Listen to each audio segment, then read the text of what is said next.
Hi friends, this video is mainly for studying about purlin. At first I tell you what is purlin. Purlin is one kind of beams used to support the sloping roof system resting on the truss. I show you this figure where you will come to know what is purlin very clearly. Okay, this is one truss and this is another one. This is bottom chord members. This one is called rafter or top chord members. Okay, on the top chord member purlin is provided. So purlin is resting on the truss and is supporting the sloping roof system.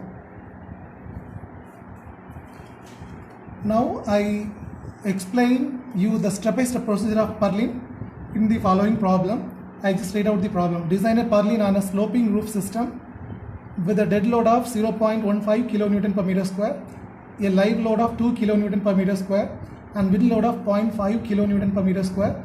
The purlin has 2 meters center to center and of span 4 meter, simply supported on a rafter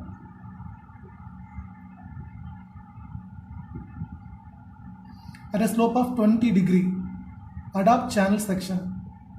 Look, this is the rafter of the particular truss having the slope of 20 degree. This is the cross section of the purlin. And okay, for design of purlin, the main condition to be satisfied is this one. This one, ms divided by mdz plus my divided by mdy should be greater than or equal to 1.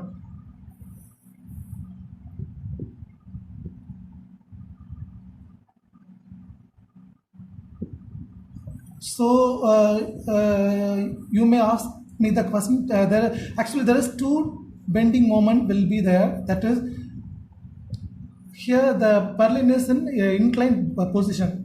That is, this is the main axis xx and this is y axis. The dead load is acting vertically. So we have to resolve this vertical load into the main axis zz and yy. So on both axes load will be there. Normal beam load will be acting in only one direction, that is zz axis. For this kind, load will be there in both axes zz and yy. That is, the load should be resolved into zz and yy direction.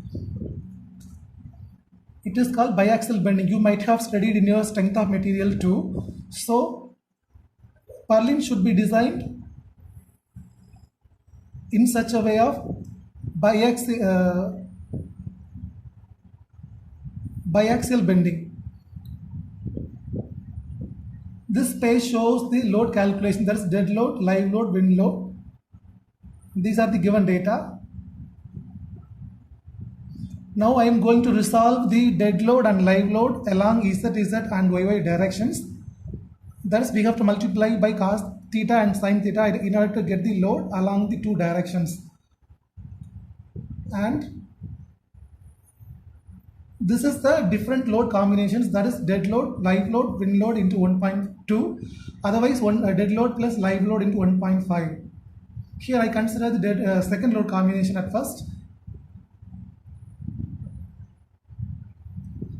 So we have to sum the dead load and live load and multiply the same by 1.5. It gives the 6.063 kN per meter in the z direction and 2.1 kN in y direction.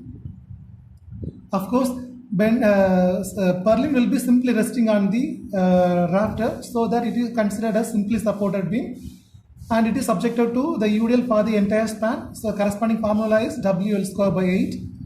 So the corresponding moment along Z and Y directions are 12.126 kN and 4.42 kN meter. Corresponding shear force WL by 2. Okay, then selection of section. This is the formula to be used for selecting a section for purlin. Actually, this is a formula to be used, but I have selected here directly a section called ISMC 200 at 0.22 kN per meter as trial and error. As trial and error, I have selected a section namely ISMC 200 at 0.22 kilonewton per meter. The corresponding section modulus, plastic section modulus along Z as well as Y directions are these. Then the other geometrical properties, area, overall height, breadth, thickness of flanks, thickness of web and depth of web, everything have been calculated. And of course, the next step is to ensure the section selected is plastic. These are the two ratios have to be satisfied in order to call a particular section as plastic. Here B by TF ratio is less than 9.4 and D by TW ratio is less than 42, so that the section selected is plastic. Next, here shearing capacity. I hope you all are aware of the shearing capacity formula VD. We got seen in the previous problems or design of beams. Here VD is 160. VD we obtained is 160 kilonewton. The corresponding 0.6 VD is 12.126 kilonewton. Since 0.6 VD is greater than V, that is 4.42 kilonewton, the section selected is safe with respect to shear force. Then design capacity of section DMDZ. This is the formula to be used for calculating bending moment strength along Z direction. It is 48 kilonewton meter. Similarly, MDY, the only difference is we have to use plastic section modulus in place of plastic section modulus in Y direction for getting moment in Y direction. So now we have calculated all MEZ, MY and MDZ, MDY. The summation should be greater than or equal to 1. Here we get the summation is 0.75, which is slightly less than 0.1, so that the section selected is safe. Then the next step is to check for deflection. We know the actual deflection of a simply supported beam subjected to UDL for the entire span is 5 by 384 WL power 4 by EI. So the actual deflection is 3.42 mm. Allowable deflection is L by 1. You have to take the allowable deflection as L by 180. The corresponding value is 22.22, hence safe with respect to deflection. Next, check the next load combination is considering wind load. That is, this is the second load combination, that's 0.9 dead load plus 1.5 wind load. Corresponding load in the Z direction and Y directions are given. Actually, the one more point to be noted is wind load will be acting along Y direction. Along Y direction. There is no contribution of wind load in Z direction. Wind load have to be considered only in Y direction. So the corresponding bending moments MEZ, MY have been calculated. Okay, again I want to tell you one more thing. In case the first load combination, the beam is treated as laterally supported beam because the compression flange is connected with the roof system. In case of second load combination, that is considering wind load, wind is acting from bottom to top. So here bottom flange have to be considered as compression flange. Since the compression flange is laterally unsupported, we have to design the beam as laterally unsupported beam. So I hope you have to use some other formulas for calculating design bending strength in case of laterally unsupported beam. Okay, these are the formulas to be used for laterally unsupported beam.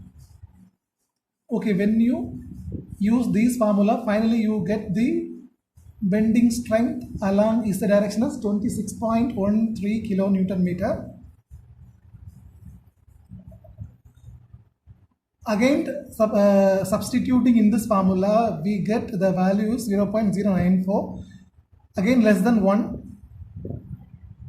So the section we have selected is safe. Thank you.